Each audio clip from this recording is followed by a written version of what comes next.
Shalom, selamat pagi Bapak Ibu Saudaraku yang dikasihi Tuhan. Salam sejahtera buat saudara semua dimanapun berada. Saya mengajak Bapak Ibu Saudara untuk bersaat teduh dan berdoa dalam renungan penuntun kehidupan setiap hari. Kiranya damai sejahtera dan sukacita oleh Roh Kudus senantiasa melimpah dalam hati dan kehidupan kita semua. Tema renungan penuntun kita hari ini adalah kita harus berada di rumah Bapa. Ayat bacaan kita terdapat di dalam Injil Lukas 2 ayat 41 sampai 52 dan di dalam ayat 49 berkata demikian.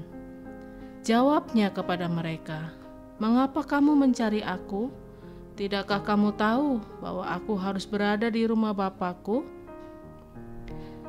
Saudaraku yang dikasihi Tuhan, satu hari di rumah Tuhan jauh lebih indah daripada 1000 hari di tempat pesta. Karena di rumah Tuhan kita mendapatkan damai sejahtera, di rumah Tuhan kita mendapatkan ketenangan, dan di rumah Tuhan kita menyadari bahwa segala yang baik Tuhan telah sediakan untuk kita.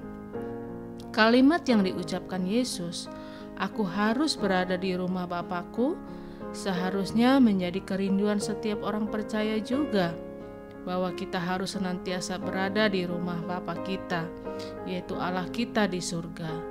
Rumah Bapa bukan sekedar bicara tentang surga, tetapi rumah Bapa juga artinya selama kita hidup di muka bumi ini, di mana Yesus hadir, maka disitulah damai sejahtera dan sukacita ada. Mengapa kita harus berada di rumah Bapa? Karena kita adalah anaknya. Kita harus berada di rumah Bapa karena kita adalah anaknya dan karena memang itu adalah tempat kita. Kita harus selalu berada di rumah Tuhan supaya pola pikir kita berubah, agar sikap hati kita berubah, supaya jangan pola pikir kita dan sikap hati kita dikuasai dan dipengaruhi oleh dunia. Mengapa kita harus berada di rumah Bapa? Karena di rumah Bapa lah kita mendapatkan kekuatan dan damai sejahtera serta petunjuk-petunjuk kehidupan.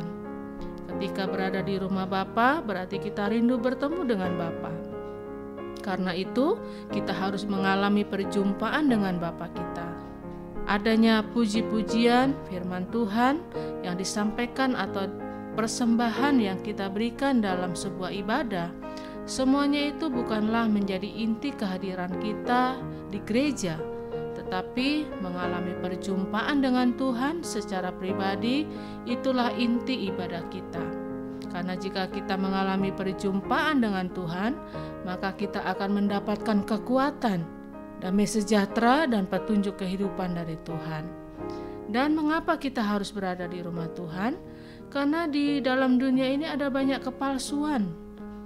Hal-hal yang kelihatannya indah, hal-hal yang kelihatannya baik, tetapi kemudian menghancurkan hidup kita.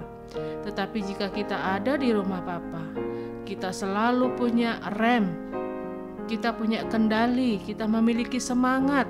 Dan mengapa kita harus berada di rumah Bapa? Karena itulah tempat di mana setan tidak dapat menyerang kita. Ketika kita berada di rumah Tuhan, kita mengalami perjumpaan dengan Tuhan, maka setan tidak akan menyerang kita. Setan bisa membuat kita kecewa terhadap gereja.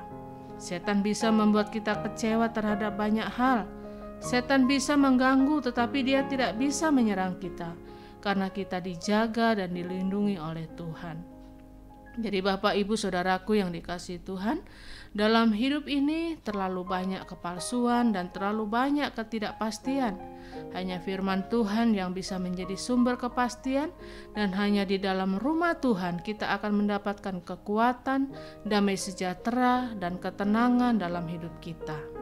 Amin. Mari kita berdoa. Tuhan Yesus, terima kasih buat firman-Mu pada pagi hari ini yang kembali menuntun kami, yang kembali membawa kami kepada pengenalan akan kasih Tuhan, kepada pengenalan anugerah Tuhan yang begitu luar biasa dalam hidup kami. Kami sudah belajar, kami sudah membaca, merenungkan firman-Mu yang mengajar kepada setiap kami untuk kami terus selalu berada di rumah Tuhan, kami selalu berada di dalam hadirat Tuhan untuk merasakan kebaikan Tuhan, menikmati segala berkat anugerah Tuhan. Karena kami tahu Tuhan, hanya dekat Allah saja kami tenang. Karena itu Bapa, pada pagi hari ini biarlah Engkau membawa kami untuk kami lebih dekat lagi kepada firman-Mu, kepada kehadiran-Mu dalam hidup kami, sehingga kami boleh merasakan segala berkat dan kebaikan Tuhan. Terima kasih Bapa, di dalam nama Yesus kami berdoa. Haleluya. Amin. Kiranya berkat yang sempurna dari Allah Bapa kita, kasih karunia dari Tuhan Yesus Kristus, dan persekutuan yang indah dengan Roh Kudus menyertai kita semua dari sekarang ini dan sampai selama-lamanya. Maju terus dalam tuntunan Tuhan, tetap semangat, sampai jumpa esok hari dalam penuntun kehidupan setiap hari, dan Tuhan Yesus memberkati.